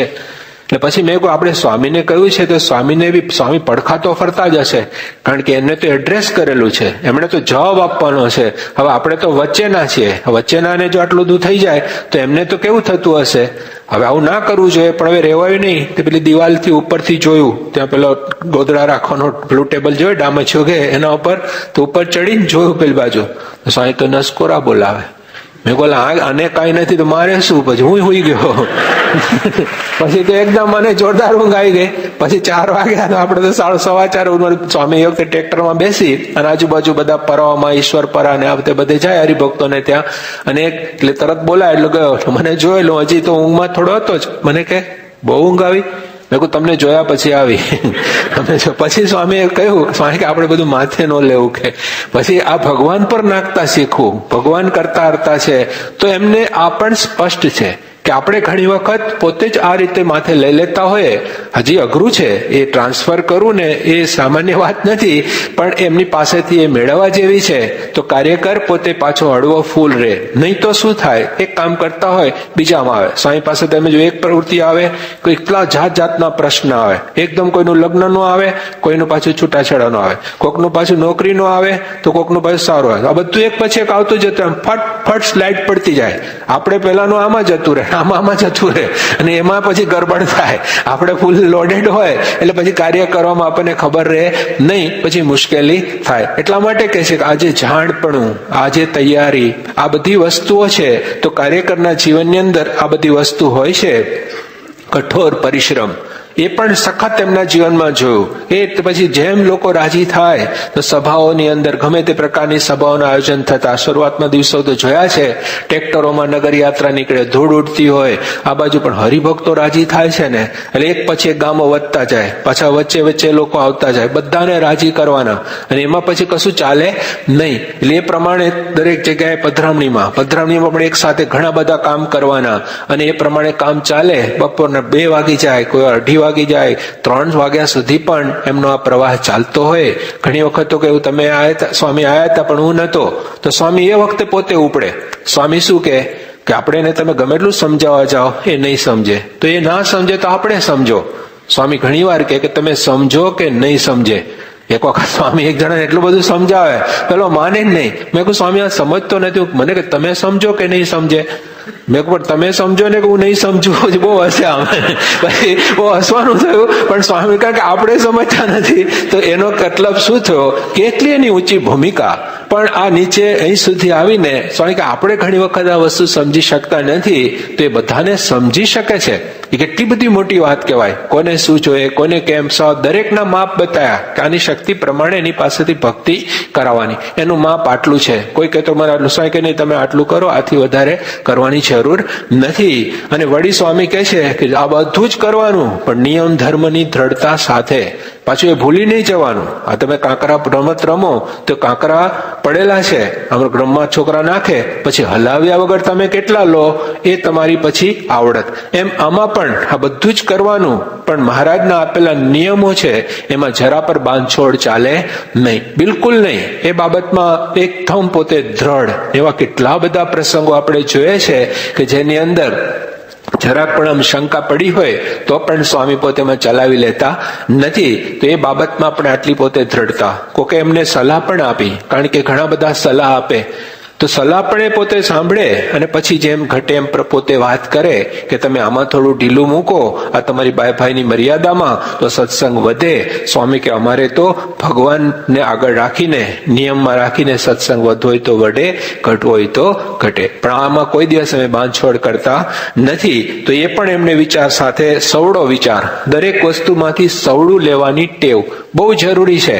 મેં વાત કરીને ત્યાં અમે પેટલાદની અંદર પ્રતિષ્ઠા હતી, ઘોડાની ગાડી લાવેલા, સફેદ બગી, ઘોડા સફેદ, ચાલે ને. સ્વામી પેલા કે બાપા આ ઘોડા ચાલતા નથી. સ્વામી કે આપણે ચાલવા માંડે. પેલા કે એમ કે સારું લાગે? સ્વામી કે આ સારું લાગે છે, આપણે બધાની વચ્ચે ઉભા છે, બીજા બધા ફ્લોટ ચાલુ થઈ ગયા અને આ ચાલતું નથી. પછી તો સ્વામી કે પેલા ઘોડા ના ચાલે, સાદા ઘોડા ગાડીના ઘોડા હતા, તે લાઈન ફિટ કર્યા. પેલા તો કે ના એ ઘોડામાં સારા ના લાગે. સ્વામી કે આ સારું લાગે છે, એટલે પછી પાછા પેલા લાયા ઘોડા. એક સાગર કે લગાવો ને. સ્વામી કે બાંધે, ચાલો લાવી દીધા, બાંધી દીધા ઘોડા. નગર યાત્રા ચાલી. પછી મારાથી ના રહ્યો. મેં કહ્યું સ્વામી ઓલા ઘોડા વટમાં રહ્યા, એટલે આ ઘોડાથી તમે કામ લીધું. મને કેવું નહીં, આ ઘોડાએ પેલા ઘોડાને ચાન્સ આપ્યો, મોત તારી કીધું. અને ગુણ જ લેવાનો, તમારે તો ગુણ જ લેવાનો, બીજી વાત નહીં. આગળ વધવું હોય તો સ્વામી કે બ્રહ્મરૂપ થવું હોય તો ભક્તોના ગુણો વિચાર કરવાના, સંબંધનો ગુણ. કોઈ દરેક માંથી વસ્તુ સારી લેવી અને એમાંથી સવડી વાત. કોઈની ભૂલ થઈ હોય તો એને પણ સ્વામી એવી રીતે કે જેથી કરીને ફરીવારે ભૂલ કરવા પ્રેરાય નહીં, ભૂલ ન થાય એનું જાણપણું રહે. એક ગામમાં સ્વામી કે રસોઈ બનાવવાની હતી. સ્વામીને પૂછે તો સ્વામી તો કહી દે તરત જ કે ભાઈ તમે આટલા 10 મણ રસોઈ બનાવજો, 12 મણ રસોઈ બનાવજો, એમાં બધું આવી રહેશે. હરિભક્તોને ઘણી વાર ઉત્સાહ ને એવું હોય કે નાના કહે છે કે આટલા બધા માણસો થશે, આમ થશે, તેમ થશે. 22 મણ બનાવી લો અને પછી 10 મણ એમને વેચવી પડી. તો સ્વામીને ત્યારે ખબર પડી તો સ્વામી શું કે, ઓહો કે છે બહુ સારું થયું, લોકોને પ્રસાદ મળ્યો, પાછો ડબલ બધાને વેચાયો ને. તો સ્વામી સવડું લીધું. બીજો હોય તો કે જો હું કહેતો હતો ને, કેમ છે જોયું, ભાઈ કહેતો તો ની વાત સ્વામીના જીવનમાં કોઈ દાડો આવી જ નથી. આમ હું કરતો તો એવું નહીં, થઈ ગયું છે, એમાંથી શું કરવું? સ્વામી કે સારા માણસો અને ડાયા માણસોનું શું લક્ષણ છે કે સુધારો કરવો. થઈ તો ગયું છે, આનો વાંક કે આનો વાંકની વાત નહીં, આમાંથી રસ્તો કાઢો. એમાંથી કેવી રીતે તમે કેટલા મદદરૂપ થઈ શકો એમાં. બાકી સલાહ આપનારા તો ઘણા મળે અને કોઈનો વાંક કાઢો તો ઘણા બધા ચાન્સીસ છે, દેશના, કાળના, ક્રિયાના, સંઘના, એનામાં કયો ગુણ વર્તતો હોય, કેની શું મુશ્કેલી હોય, કેમનું શું હોય, બધા ઘણા બધા પ્રશ્નો છે. કદાચ ખબર પણ ના પડે, પણ એનો ઉપાય સ્વામી આ બધી મુશ્કેલીઓ વચ્ચે, બધા વિઘ્નો વચ્ચે પોતાનું કામ કરતા રહ્યા છે. આજે જો આખી ક્યાંથી ક્યાં સુધી એમણે આ સંસ્થાને મૂકી દીધી. કેટલા બધા મંદિરો અને બધા મંદિરોના જમીનોના પ્રશ્નો, એને માટે સંપાદન કરવાના પ્રશ્નો હોય, પછી એમના માટે પૂજારીઓની વ્યવસ્થા, આટલા બધા મંડળો, આટલા બધા હરિભક્તો, આટલા બધા કાર્યકરો, આટલા બધા મંદિરોના નિર્માણ. અને અક્ષરધામ આપણે જોઈએ 5 વર્ષમાં તો થયું, પણ સાથે બીજા કેટલા મંદિરોના પણ કામ થયા. અને કેટલા બધા વિઘ્નો વચ્ચે, એક વિઘ્નો આમ પ્રતિષ્ઠા કરવા ધરતીકંપ થાય, બીજું થાય તો ત્રીજું થાય, ચારે બાજુથી પ્રશ્ન આવતા હોય. આપણી પાસે તો આપણો તો એક પ્રશ્ન હોય ને આપણે મૂંઝાતા હોય, બધાના પ્રશ્નો એની પાસે ભેગા થાય અને એ કન્ડિશનમાં પાછું ચલાવવાનું, એને વધારવાનું, આગળ લઈ જવાનું અને બીજાને પણ પાછી પ્રેરણા આપવાની. કેટલો બધો વિરોધ પણ થતો હોય, એમને વિશે પણ કેટલું કહેવાતું હોય, એમની તૈયારી કેટલી. સ્વામી કે આપણે આ કામ કરશું, અનંત આરોપો આવશે, અનંત આરોપોની તૈયારી સાથે કામ કરે છે કે એને આવશે જ, પણ છતાં ભગવાન આપણી સાથે છે, સ્વામી આપણી સાથે છે, આપણી રક્ષા થવાની જ છે. આપણે પુરુષ પ્રયત્ન પૂરેપૂરો કરી નાખો, પછી ભગવાનની ઈચ્છા. આપણે પેલા જ કહે ભગવાનની ઈચ્છા, એવું નહીં, પેલા પૂરો પુરુષ પ્રયત્ન કરો, પછી ભગવાનની ઈચ્છા. તો આ રીતે આપણે જોઈએ છે કે એમના જીવનની અંદર એ સુરજ ભાવ, મદદરૂપ થવું, પોતે ભેગા પડી જાય. એક જગ્યાએ તો ત્યાં રસોઈ બનાવતા સંતો ઓછા અને વાર લાગે, ડબ્બો લઈને બેસી ગયા સ્વામી કે એના પર બેસીને પૂરી વળે, શાક બનાવવાનું હોય, બીજું કરવાનું હોય, ગમે ત્યાં હોય તો પોતે તરત સેવામાં લાગી જાય. અને આપણે જોઈએ છે કોઈ સેવા નાની નથી, બિલકુલ નાના પોતે અનુભવતા નથી. નાની સેવામાં એમને વિશેષ આનંદ દેખાય છે. જેમની જન્મ જયંતિ હોય અને હરિભક્તો પણ એક તો ઉતાવળમાં તૈયાર, જે કરો તો દાંતની ચીરીઓ નાખેલી હોય ધર્મજમાં, તો સ્વામી જાતે એ ચીરીઓ ઉપાડે છે. વિચાર કરો, નાનામાં નાની સેવા, હરિભક્તોની સેવા, અને પાછું કોઈને ખબર પણ ના પડે એવું સહજ ભાવે આ પોતે કરતા હોય છે.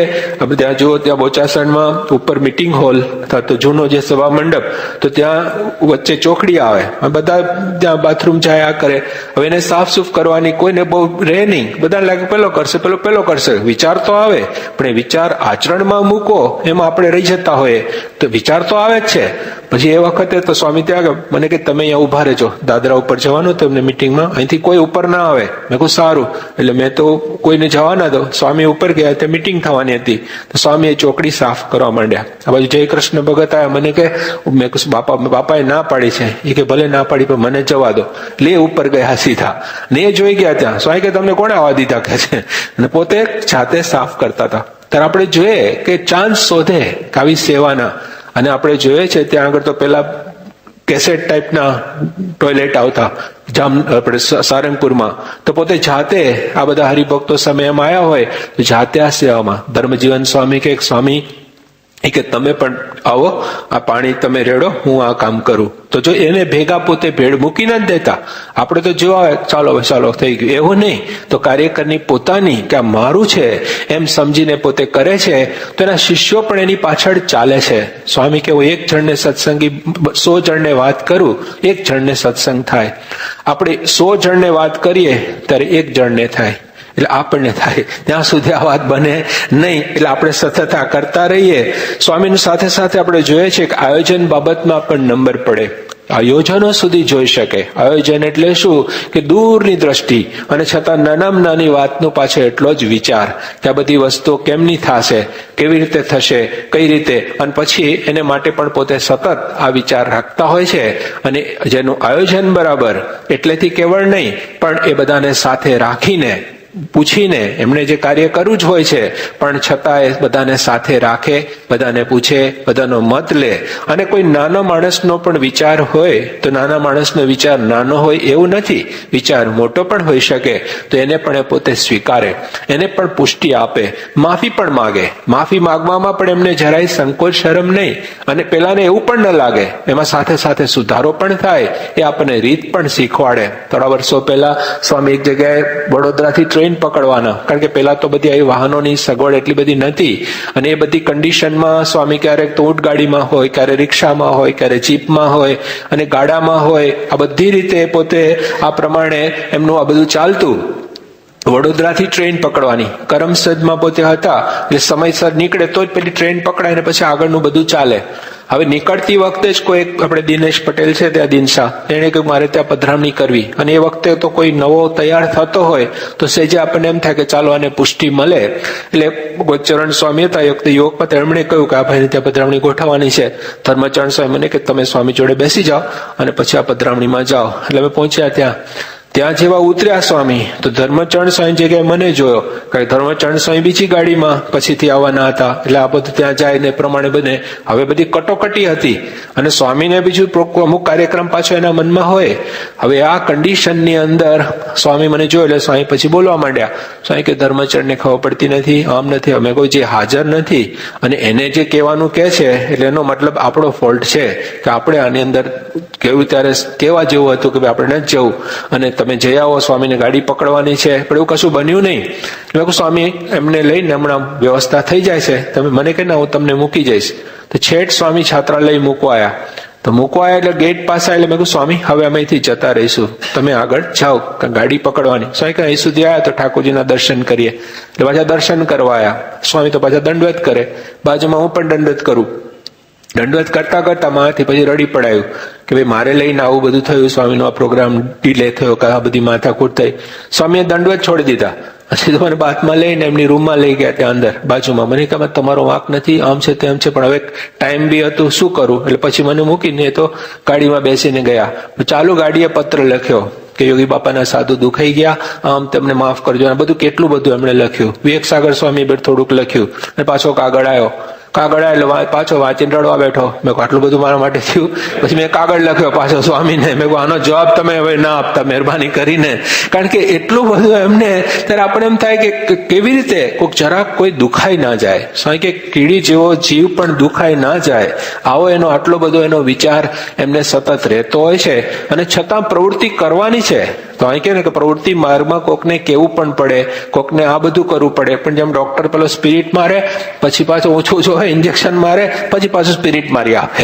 એટલે એમનું જે તંત્ર છે એ કે છે પણ ખરા, અને સાથે સાથે બહુ પાછું સરળ. પેલાને પણ એવું ના લાગે, બલકે હેત વધે, એની સાથે પ્રેમ વધે, ફરીવાર આવું ન થાય એવા પોતે જાણપણું પણ મેળવે. એક સાથે ઘણું બધું સ્વામીશ્રી શીખવાડવા પણ હોય છે. કોઈની પરીક્ષા પણ લઈ લેતા હોય, કોઈને આગળ પણ લેતા હોય. અને સ્વામીની ક્રિયા કેવી, સ્વામી કે આ પણ વ્યવસ્થિત જાણવું પડે. એક વખત સ્વામી કે અમે 7 જાતના હાર રાખીએ. મેં 7 જાતના હાર કેવા? હાર તો એક ના એક હોય, જુદી જુદી જાતના હોય તો બરાબર છે, એવું નહીં. સ્વામી કે કોઈને આગળ લેવાય પહેરાવીએ, કોઈ પાછો પડી ગયો હોય તો એને આગળ લેવા પહેરાવીએ, કોઈ યોગ્ય હોય તો પહેરાવીએ, કોઈ નડે એમ હોય તો પહેરાવે, કોઈ ખરેખર સાચા જે હોય તો પહેરાવે, કોઈનો સંકલ્પ હોય તો પહેરાવે, પડ્યો હોય તો પહેરાવે, બધું ઘણું બધું હોય. હવે એક સાથે બધાય તાળી પાડે. આજે તાળીમાંય ફરક, કોઈ બંધ કરવાય તાળી પાડે, કોઈ ચાલુ રાખવાય તાળી પાડે. હવે તો સમજનારે વિચાર કરવાનો કે આ તાળી કઈ છે. એટલે એમનું જે તંત્ર છે તો એ કાર્યમાં કેટલું બધું કઠણ પડી જાય. તો સ્વામી કહે છે કે આ બધી રીતના એક સાથે આટલા બધાને ચલાવવા, આ બધાનું કરવું, છતાંય પહોંચી વળે છે. કારણ કે બંનેને સાચવવાના હોય. એક ખોટો પણ છે, એક ભૂલ છે એની, એકની નથી, છતાં બેને પાછા લેવા છે. તો પેલાને પણ ઠીક લાગે, આને પણ પાછું થાય, અને છતાંય ભૂલ દૂર થાય, અને બંને જણા આગળ વધે. સાથે રાખીને સાચા કાર્યકર કે સારા આદર્શ કાર્યકરની રીત કઈ છે? 2 રીતે કાર્ય થઈ શકે. કોઈનું શરીર દુખતું હોય તો કે દબાઈ આપો ને, તો ગળું દબાવો, કશું દબાવવું ના પડે, બધું મટી જાય, ફરી કોઈ દાડો ના થાય. એટલે કે 2 સિસ્ટમ છે એની, કે કોઈ પણ માણસને એક જણ શું divide and rule, divide and rule. ઘણા લોકો શું કરે, 2 જણાને વચ્ચે ડિવિઝન કરી અને પછી એના પર રૂલ કરે. આને આમ ને આને આમને ઝઘડાવતા પોતાનું કામ ચલાવે, એવું નહીં. આ આદર્શ કાર્યકર છે યુનાઇટ એન્ડ લીડ, કે બધાને ભેગા કરો અને પછી એને લીડ કરો. એ લોકોને આગળ તમે લઈ જાઓ, એને સાથે રાખીને, એ બધાને ગેરસમજ દૂર કરીને એ લોકોનો સાથે રાખી, સંપ, સુરદ ભાવ, એકતા, આ બધું રાખીને તમે આગળ લો. સ્વામી કે 2 જણા એક કેમ થાય? તો કે અડધા થાય તો એક થાય. એકબીજા એમ આપણે અડધા છે, સામે વાળાની પણ મને જરૂર છે તો એક થાય. પછી કે અડધા કેમ થાય? તો કે 2 ઉપર 1 હોય તો અડધા થાય. એટલે કે એક કોર્ડિનેટર જોયા આપણને બધાની વચ્ચે, તો આ બધા એક થાય. અને છેલ્લે તો આપણે કહીએ છીએ મણિકભાઈ ફરમાઈશ આવી કે કાર્ય કર, કાર્ય એટલે કર એટલે હાથ. આ હાથ છે એના સાથ છે, બધા એની આપણે સાથે છીએ. તો સ્વામી કે કર એટલે શું? આ 5 આંગળી અલગ અલગ છે. લીડર છે સૌથી નીચે રહે છે, બોલો, બધાને એને ઊંચો કરે પણ એ નીચે આવી જાય પાછો. એ કે નહીં કે હા બરાબર છે, આ પંજો નથી, આ કમળ છે, 2 બાજુ. એટલે પછી પેલો કે આ પ્રમાણે આ એક સાઇન કર્યો તો અંગૂઠો સાઇન કરે. આ લોકો બધા કે નહીં બરાબર છે. લીડરને બધા સન્માન આપે કે રાઈટ ઇઝ રાઈટ. લખવું હોય ત્યારે 2-3 જણને અંદર ભેગા લેવા પડે, કારણ કે એમાં ધ્યાન રાખવું પડે એકબીજાનું સાથે. એટલે 2-3 જણા ભેગા થઈને લખે. માળા આમ ફરે, નાણાં આમ ફરે. ઘણી વખત માળા અંદર ફરતી હોય, માળા બહાર ફરતી હોય, નાણાં અંદર ફરતા હોય. એવું નહીં, સ્વામીને ભગવાન અંદર ફરતા હોય ને બહાર પણ ભગવાન. એને એક સરખું જ ચાલે તંત્ર. એક જણ કારભાર કરે, બધા કારભાર કરે ને તો પ્રોબ્લેમ પાછો. આ લીડર રોકી રાખે કે એને હોપેલું છે, કે એને કરવા દો. બધા જો નિર્દેશક થઈ જાય તો ઉપાધિ થઈ જાય. એ પાછું ધ્યાન રાખવું પડે. વચલી વીટી પહેરે, આ ચાંદલા કરે, આ કીટા કરે, બિલ્લા કરે, આ બિલ્લા કરે, સમજાવે. અહીં સુધી તો પહોંચે જ નહીં. આ બધાના ડેવલપમેન્ટનો વિચાર કરે.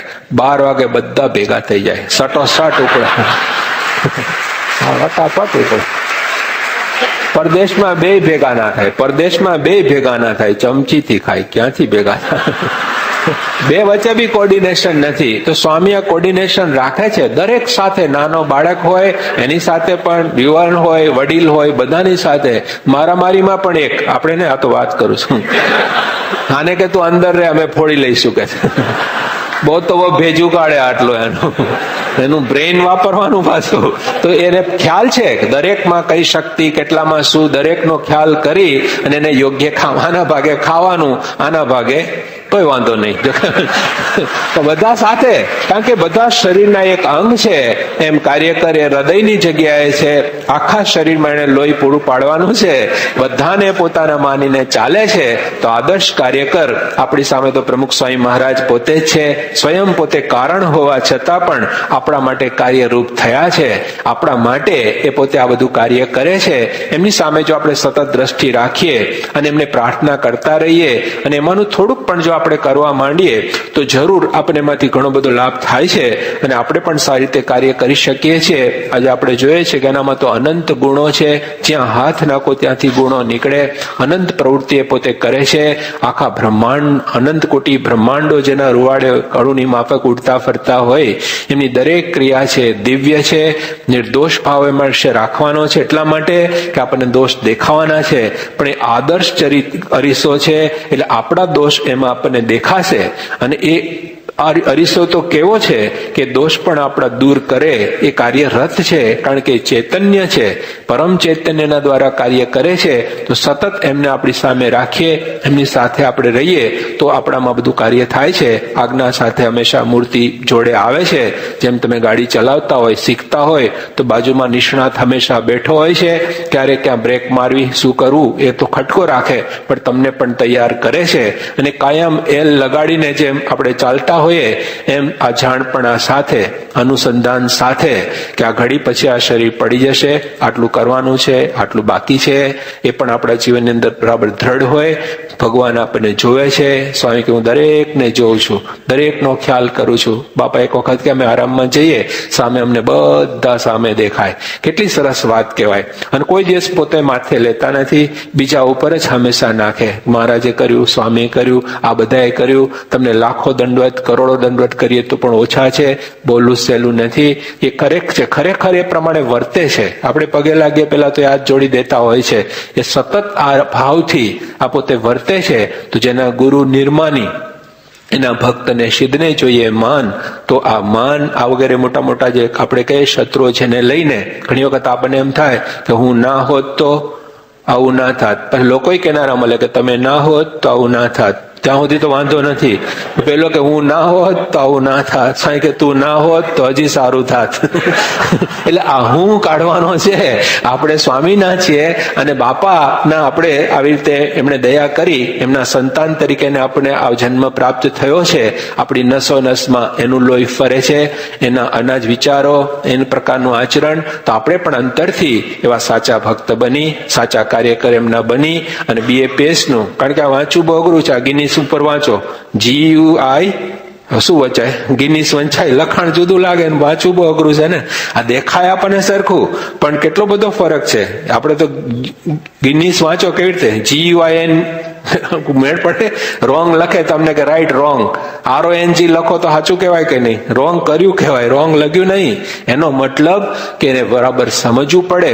આ સમજણ આપણે કેળવવાની છે.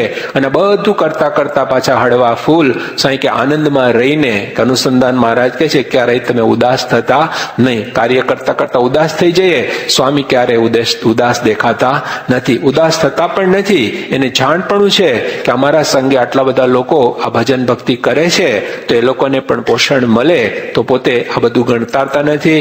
સતત બીજાનો જ વિચાર, સતત બીજાના ભલામાં આપણું ભલું, બીજાના સારામાં આપણું સારું, બીજાના ઉત્કર્ષમાં આપણો ઉત્કર્ષ. અને આ બધા જીવો કેમ કરીને માયા પાર પડે એના માટે સતત પોતે જાગૃત. આજે આપણે જોઈએ છે માંદગીની પથારીમાં પણ, બીમાર હોય ત્યારે પણ, ત્યાં આગળ સુંદરપુરામાં એમને એટેક આવ્યો.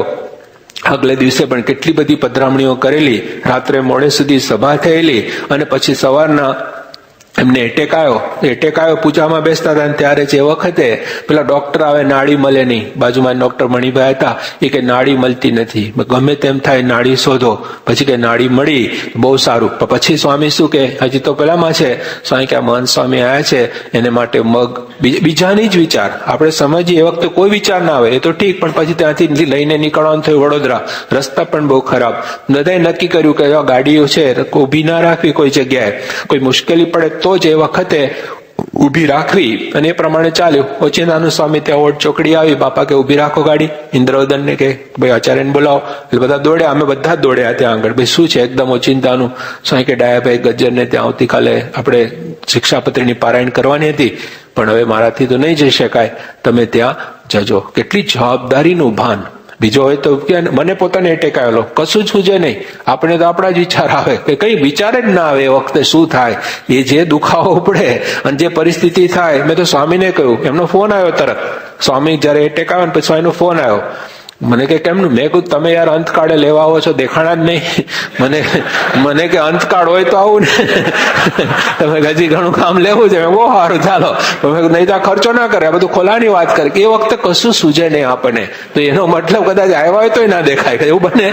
કારણ કે એ તો સાથે હોય છે, પણ કહેવાનો આશય કે એવી કન્ડિશનમાં પણ એમને આ સતત વિચાર, ગમે તેવી મુશ્કેલીઓ હોય, માંદા તાવ કેટલો હોય. ઘણી વખત આપણે જોઈએ ને આમ ધાણી ફૂટેવો તાળ, વાસદની પધરામણી થઈ, એમાં પણ સાક્ષી રહેવાનું થયેલું. હું સવારમાં ગયેલો, બપોરે તો છટકી ગયેલો.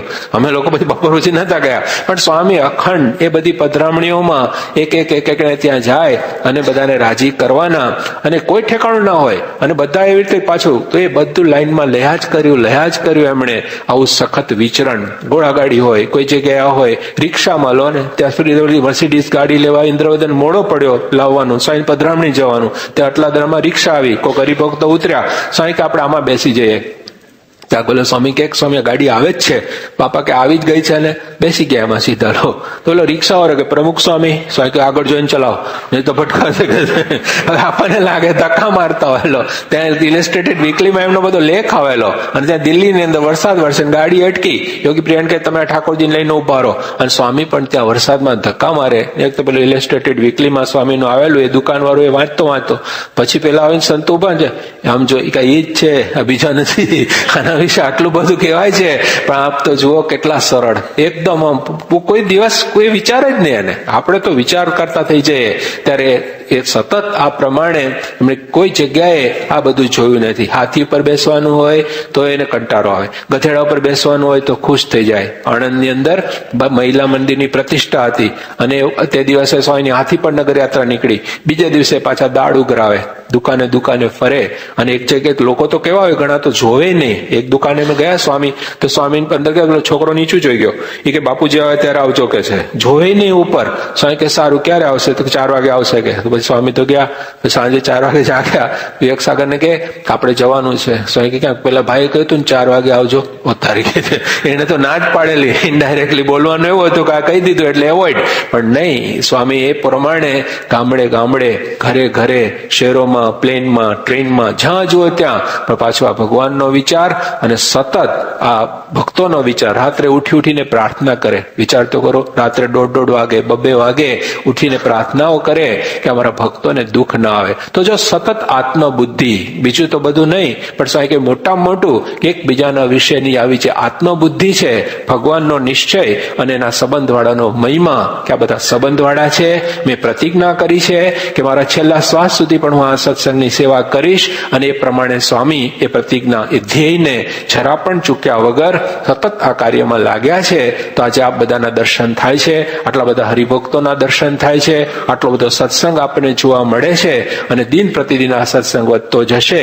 એમનું કાર્ય તો ચિરંજીવ છે, અનાદિના છે, એમનું કામ સતત ચાલતું જ રહેવાનું છે. પણ આપણે એમાંથી આ વાત શીખીએ, આત્મસાત કરીએ.